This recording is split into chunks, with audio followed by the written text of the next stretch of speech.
ಕೊಲೆ ಕೇಸ್ನ 14ನೇ ಆರೋಪಿ ಪ್ರದೋಷ್ ಬಂಧನ ಆಗಿದೆ. ದರ್ಶನ್ ಜೊತೆಗಿದ್ದುಕೊಂಡು ಹಲ್ಲೆ ಮಾಡಿದಂತ ಆರೋಪ, ಕೊಲೆ ಮಾಡೋದಕ್ಕೆ ನಾವೇ ಕೊಲೆ ಮಾಡಿದೀವಿ ಅಂತ ಹೇಳಿ ಸುಳ್ಳು ಹೇಳಿಸಿ ಸರೆಂಡರ್ ಆಗೋದಕ್ಕೆ ಯಾರು ಮುಂದಾಗಿದ್ರು ಅವರಿಗೆ ಹಣವನ್ನ ಹಂಚಿದಂತ ಆರೋಪ ಈತನ ವಿರುದ್ಧ ಇತ್ತು. ಪ್ರದೋಷ್ ಕೊಲೆ ಕೇಸ್ನ 14ನೇ ಆರೋಪಿ. ಜಾಮೀನು ರದ್ದು ಬೆನ್ನಲ್ಲೇ ಆರೋಪಿ ಪ್ರದೋಷ್ನ ಅರೆಸ್ಟ್ ಮಾಡಿದ್ದಾರೆ ಪೊಲೀಸರು ಅನ್ನುವಂತ ಮಾಹಿತಿ.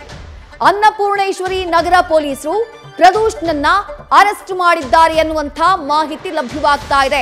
ಅಲ್ಲಿಗೆ 7 ಜನ ಆರೋಪಿಗಳು ಯಾರ್ಯಾರ ಜಾಮೀನು ರದ್ದಾಗಿದೆಯೋ ಅದರಲ್ಲಿ ಮೊದಲ ಆರೋಪಿಯ ಬಂಧನ ಆಗಿದೆ. ಪ್ರದೋಷ್ನನ್ನ ಅರೆಸ್ಟ್ ಮಾಡಿದ್ದಾರೆ ಪೊಲೀಸರು. ನೇರವಾಗಿ ಕೋರ್ಟ್ಗೆ ಹಾಜರುಪಡಿಸಲಾಗುತ್ತೆ. ಪವಿತ್ರ ಗೌಡ ಅವರ ನಿವಾಸದ ಒಳಗಿದ್ದಾರೆ ಪೊಲೀಸರು. ಎನಿ ಟೈಮ್ ಆಕೆಯನ್ನ ಕೂಡ ಕರ್ಕೊಂಡು ಬರಲಾಗುತ್ತೆ. ಉಳಿದಂತಹ ಆರೋಪಿಗಳಿಗೂ ಕೂಡ ಸದ್ಯ ಅವರನ್ನ ಅರೆಸ್ಟ್ ಮಾಡುವಂತಹ ಪ್ರಕ್ರಿಯೆ, ಅವರನ್ನ ವಶಕ್ಕೆ ಪಡೆಯುವಂತಹ ಪ್ರಕ್ರಿಯೆಯಲ್ಲಿ ಪೊಲೀಸರು ನಿರತರಾಗಿದ್ದಾರೆ.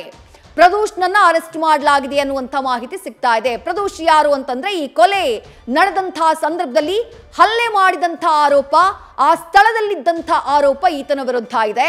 ಜೊತೆಗೆ 4 ಜನ ಆ ಚಿತ್ರದುರ್ಗದಿಂದ ಬಂದಂತಹ ಗ್ಯಾಂಗ್ ಏನಿದೆ, ಜೊತೆಗೆ ಚಿತ್ರದುರ್ಗದಿಂದ ಬಂದವರಲ್ಲಿ ಒಬ್ಬ, ಜೊತೆಗೆ ಇನ್ನು 3 ಜನರನ್ನೇ ಇವರು ಸೆಟ್ ಮಾಡ್ತಾರೆ. ನಾವೇ ಕೊಲೆ ಮಾಡಿದ್ದು ಅಂತ ಹೇಳಿ ಹೋಗಿ ಸರೆಂಡರ್ ಆಗಿ ಅಂತ ಹೇಳಿ ಅವರಿಗೆ ಅಂದ್ರೆ ಸುಳ್ಳು ಹೇಳಿಸಿ ಅವರನ್ನ ಸರೆಂಡರ್ ಮಾಡಿಸೋಕೆ ಮುಂದಾದಂತಹ ಟೈಮ್ನಲ್ಲಿ ಆ ಸಂಚಿನಲ್ಲಿ ಅವರಿಗೆ ಹಣಕಾಸನ್ನ ಕೊಟ್ಟಿದ್ದು ಸುಮಾರು 30 ಲಕ್ಷದಷ್ಟು ಪ್ರದೋಷ್ ಹಣವನ್ನ ಹಂಚಿಕೆ ಮಾಡಿದ್ದ ಅನ್ನುವಂಥ ಆರೋಪ ಇದೆ. ಚಾರ್ಜ್ ಶೀಟ್ ನಲ್ಲಿ ಈ ವಿಚಾರಗಳು ಉಲ್ಲೇಖ ಆಗಿದ್ದಾವೆ. ಹಾಗಾಗಿ ಪ್ರದೋಷ್ ವಿರುದ್ಧವೂ ಕೂಡ ಗಂಭೀರ ಆರೋಪ ಇತ್ತು. ಆತನ ಬೇಲನ್ನ ಕೂಡ ರದ್ದು ಮಾಡಬೇಕು ಅಂತ ಹೇಳಿ ರಾಜ್ಯ ಸರ್ಕಾರ ಸುಪ್ರೀಂ ಕೋರ್ಟ್ ಮೆಟ್ಟಿಲೇರಿತ್ತು. ಈಗ 7 ಆರೋಪಿಗಳ ಜಾಮೀನು ರದ್ದಾಗ್ತಾ ಇದ್ದ ಹಾಗೆ ಈಗ ಮೊದಲನೇದಾಗಿ A14 ಪ್ರದೋಷ್ ಆತನನ್ನ ಅರೆಸ್ಟ್ ಮಾಡಲಾಗಿದೆ. ನ್ಯೂಸ್ ಫಸ್ಟ್ ನಿರ್ಭೀತಿಯಿಂದ ನಿಮ್ಮ ಪರವಾಗಿ.